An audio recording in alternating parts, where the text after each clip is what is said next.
नमस्कार दोस्तों, एक बार फिर से स्वागत करते हैं आपके अपने यूट्यूब चैनल ज्ञान संगम पर। दोस्तों, आज का हमारा टॉपिक है वंश और उनके संस्थापक। तो जितने भी वंश हुए, दिल्ली सल्तनत, मुगल काल, जितने भी हुए उस उससे संबंधित तथा उनका संस्थापक कौन था तथा क्वेश्चनों को हम विस्तार से भी पढ़ेंगे। कौन सा वंश किस वंश से कहाँ तक चला, ये इंपॉर्टेंट क्वेश्चन है। ये प्रीवियस ईयर क्वेश्चन है, जितने पूछे गए क्वेश्चन हैं रेलवे, बैंकिंग, एसएससी। तो आप बने रहिएगा हमारी वीडियो के साथ। आप हमारे टेलीग्राम ग्रुप से भी जुड़ सकते हैं, लिंक आपको डिस्क्रिप्शन में मिल जाएगा। आप व्हाट्सएप नंबर में मैसेज करके जो है आप पीडीएफ भी प्राप्त कर सकते हैं। तो चलिए शुरू करते हैं बिना किसी देरी के। तो हमारा फर्स्ट क्वेश्चन है, हर्यक वंश का संस्थापक कौन था? तो इसका सही उत्तर क्या हो जाएगा? हर्यक वंश का संस्थापक कौन था, आप लोगों से पूछा जा रहा है। तो इसका सही उत्तर होगा ऑप्शन नंबर ए। देखिए, बिंबिसार। बिंबिसार जो दोस्तों हर्यक वंश का संस्थापक था। अगला क्वेश्चन हमारा, शिशुनाग वंश का संस्थापक कौन था?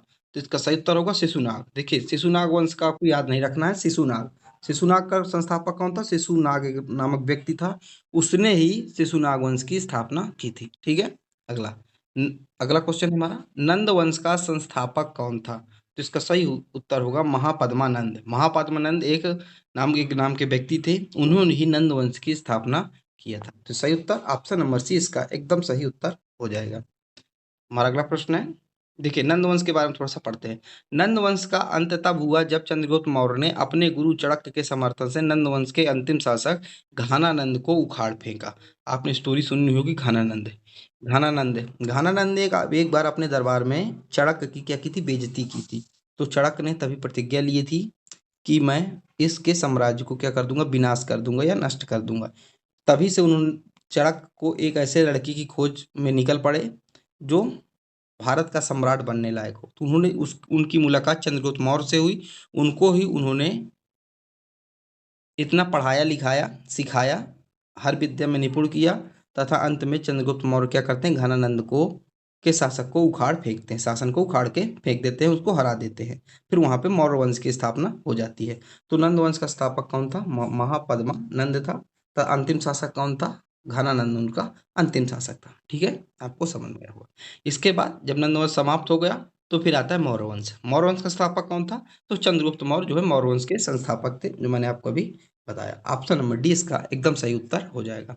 देखिए, शासनकाल अगर मौर्य वंश की बात करें तो 321 से 185 तक चला था। अच्छा शासनकाल। अगर अंतिम शासक मौर्य वंश का अंतिम शासक कौन था? तो बृहस्पति था मौर्य वंश का अंतिम शासक। ये आपको समझ आएगा। तो मौर्य वंश का संस्थापक कौन था? चंद्रगुप्त मौर्य। अंतिम शासक बृहस्पति। इसका शासनकाल 321 से 185 बीसी। ठीक है, आपको ये समझ में आ गया होगा। अगला अगला हमारा, शुंग वंश का संस्थापक कौन था? तो शुंग वंश का संस्थापक था पुष्यमित्र। कौन थे? पुष्यमित्र जो है शुंग वंश के संस्थापक थे। ऑप्शन नंबर एकदम इसका सही उत्तर हो जाएगा। अब शुंग वंश देखिए, तो 185 से 75 बीसीई तक कौन था? शासनकाल था शुंग वंश का। अंतिम शासक देवभूति था। कौन था अंतिम शासक? देवभूति था। तो पहले कौन आया? मौर्य वंश आया 321 से 185। फिर इसके बाद आया शुंग वंश। शुंग वंश 185 से 75 बीसी। अंतिम शासक देवभूति। ठीक है, इसके संस्थापक कौन थे? पुष्यमित्र थे शुंग वंश के संस्थापक। अगला है, कण्व वंश का संस्थापक कौन था? तो इसका वासुदेव कण्व जो है कण्व वंश के संस्थापक थे। ठीक है। अगला है, श्री गुप्त वंश का संस्थापक कौन था? तो गुप्त वंश का संस्थापक कौन था? श्रीगुप्त। ये भी आपको रिलेट कर लें, नाम से पता चला। गुप्त वंश का संस्थापक कौन था? श्रीगुप्त, जो गुप्त वंश के संस्थापक थे। अगर इसकी शासनकाल की बात करें तो 240 से 550 सी तक जो है गुप्त वंश का शासनकाल था। अंतिम शासक विष्णुगुप्त इसके अंतिम शासक थे। ठीक है दोस्तों, अगर आपने मध्यकालीन भारत में इतिहास नहीं पढ़ा है तो आप हमारी प्लेलिस्ट में जाइए, मैं आपको मध्यकालीन इतिहास पढ़ा रहा हूँ। ठीक है, वहाँ आप देख सकते हैं। दिल्ली सल्तनत का जो 5 वंश थे उसमें से एक वंश जो प्रथम वंश था उसके बारे में मैंने आपको पूरा वहाँ पर पढ़ा दिया है। ठीक है, गुलाम वंश के बारे में मैंने पूरा पढ़ा दिया है। अगर आपने नहीं पढ़ा तो आप हमारी प्लेलिस्ट में जाइए, वहाँ देखिए, आप हमारे चैनल को विजिट कीजिए, वहाँ से आप पढ़ लीजिए। खैर, अभी हम यहाँ देखते हैं। हमारा 8वां क्वेश्चन है, सतवाहन वंश का संस्थापक कौन था? तो इसका सही उत्तर होगा option number C. Option number C एकदम इसका सही उत्तर। सीमुक जो है सतवाहन वंश का संस्थापक था। अगला प्रश्न है, पल्लव वंश का संस्थापक कौन था? तो पल्लव वंश का सिम्भा विष्णु, सिम्हा विष्णु जो है पल्लव वंश के संस्थापक थे। तो इसका सही उत्तर होगा ऑप्शन नंबर ए दोस्तों, इसका सही उत्तर हो जाएगा। अगर पल्लव वंश की बात करें तो राजधानी कांचीपुरम इन्होंने बनाई थी। अंतिम शासक कौन था? अपराजित वर्मन जो है इनके अंतिम शासक थे, किसके? पल्लव वंश के। आपको याद रखना है। दक्षिण के चालुक्य वंश का संस्थापक कौन था? तो इसका सही उत्तर होगा पुलकेशिन फर्स्ट जो है दक्षिण के चालुक्य वंश के संस्थापक थे। ऑप्शन नंबर बी एकदम इसका सही उत्तर होगा। अगर राजधानी की बात करें, चालुक्य वंश की राजधानी कौन सी थी? तो बादामी इसकी राजधानी थी। अंतिम शासक कीर्तिमान इसके अंतिम शासक थे। तो आपको यहाँ से पॉइंट ये याद रखना है, ठीक है। अगला है हमारा, राष्ट्रकूट वंश का संस्थापक कौन था? तो इसका सही उत्तर होगा ऑप्शन नंबर सी दांती दुर्ग। दांती दुर्ग जो है राष्ट्रकूट वंश के संस्थापक थे, ठीक है। ये आपको हर जगह नहीं मिलेंगे दोस्तों, मैं आपको ये इंपॉर्टेंट करवा रहा हूँ, ठीक है। अगला है राष्ट्रकूट। तो अगला राष्ट्रकूट के बारे में पढ़े। राष्ट्रकूट का संस्थापक दांती दुर्ग मैंने आपको बता दिया था। दांती दुर्ग को दांती वर्मन के नाम से भी जाना जाता है, ये डबल नाम है, याद रखेगा। इसका जो राजधानी थी मान्यखेता इसकी राजधानी थी राष्ट्रकूट वंश की। अगला है हमारा, विजयनगर साम्राज्य का संस्थापक कौन था? विजयनगर साम्राज्य का संस्थापक कौन था? आपको ये बहुत बड़ा बार पढ़ा होगा, आपको इस कमेंट में उत्तर बताना है। जो 12वां नंबर है आपको कमेंट में बताना है कि विजयनगर साम्राज्य का संस्थापक कौन था। आप लोग कमेंट में बताइए, कमेंट, ठीक है। आप लोग कमेंट में बताइए विजयनगर साम्राज्य का संस्थापक कौन था। आप लोगों को पता होगा, मुझे पता है। अगला है, सल्तनत काल कितने भागों में विभक्त था? सल्तनत काल कितने भागों में विभक्त था? 5 भागों में विभक्त था। अगर आप नहीं पढ़ रहे हैं तो आप देख लीजिए हमारी प्लेलिस्ट से, मैं आपको करवा रहा हूँ सल्तनत काल। उसमें से मैंने, देखिए सल्तनत काल कितने भागों में विभक्त था? 5 भागों में विभक्त था। सबसे पहला ये 5 वंश थे। कौन कौन से 5 वंश है? सबसे पहला था गुलाम वंश, जो कि मैं आपको ये पूरा विस्तार पूर्वक करवा चुका हूँ। गुलाम वंश 20-25 मिनट की वीडियो आप वहाँ देख लीजिए, ज़्यादा बड़ा वीडियो नहीं है, लेकिन पूरे इंपॉर्टेंट फैक्ट मैं वहाँ करवा चुका हूँ। देखिए गुलाम वंश जो 1206 से 1290 तक चला था, गुलाम वंश, इसके संस्थापक कौन थे? कुतुबुद्दीन इसके संस्थापक थे, एवक। फिर आता है खिलजी वंश दूसरे नंबर, 1209 से 90 से 1320 तक चला था खिलजी वंश। फिर आते हैं तुगलक वंश, 1320 से 1414 तक चलता है। फिर आते हैं सैयद वंश, 1414 से 1451 तक चलते हैं। फिर आते हैं लोधी वंश, 1451 से 1536 तक चलते हैं, 26 तक चलता है। फिर इसी लोधी में 1526 में लोधी वंश के बाद आ जाता है बाबर। कौन आ जाता है? बाबर। तो फिर बाबर क्या है? मुगल काल की स्थापना हो जाती है भारत में। बाबर पानीपत के प्रथम युद्ध में इब्राहिम लोधी को हरा देते हैं। तो वहीं से जो है ये दिल्ली सल्तनत जो है समाप्त हो जाता है। आपको समझ में आ गया होगा। अच्छा, ठीक है। थोड़ा सा हमारा इंपॉर्टेंट पॉइंट ये भी है कि दिल्ली सल्तनत जो 5 वंशों ने शासन किया, सबसे लंबा किसका था?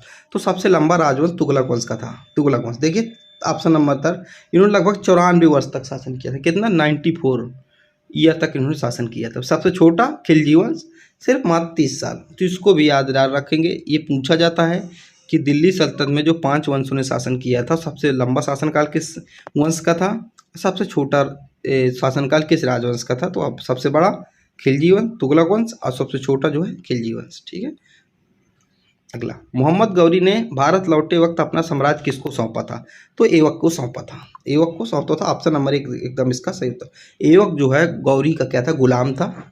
फिर जब गौरी भारत से लौट जाता है तो एवक ही यहाँ भारत में गुलाम वंश की स्थापना करता है, ठीक है। अब अगला, खिलजी वंश का संस्थापक कौन था? तो खिलजी वंश का संस्थापक कौन था?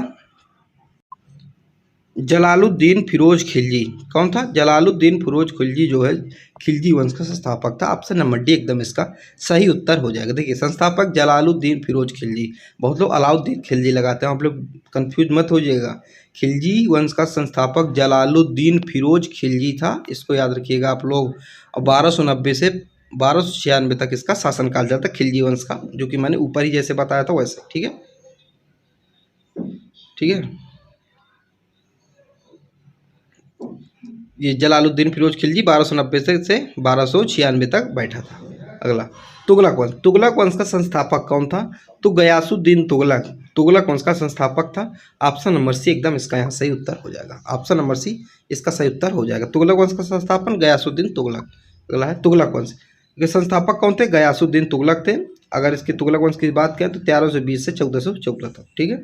अगला है सैयद वंश का संस्थापक कौन था? तो खिज्र खां। कौन था दोस्तों? खिज्र खां।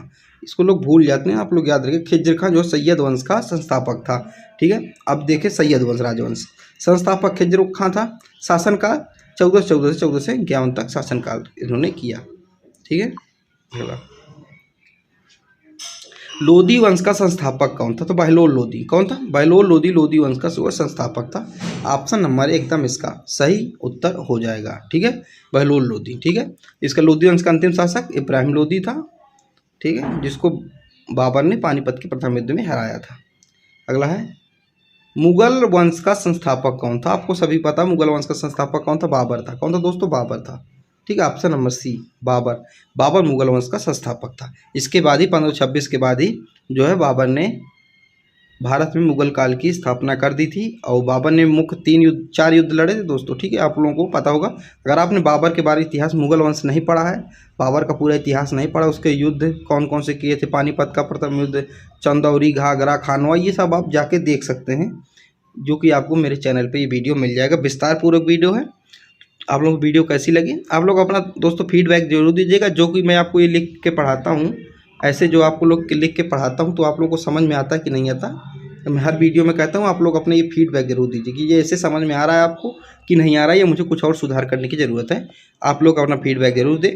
मिलते हैं अगले वीडियो पर। जब तक के लिए जय हिंद, जय भारत।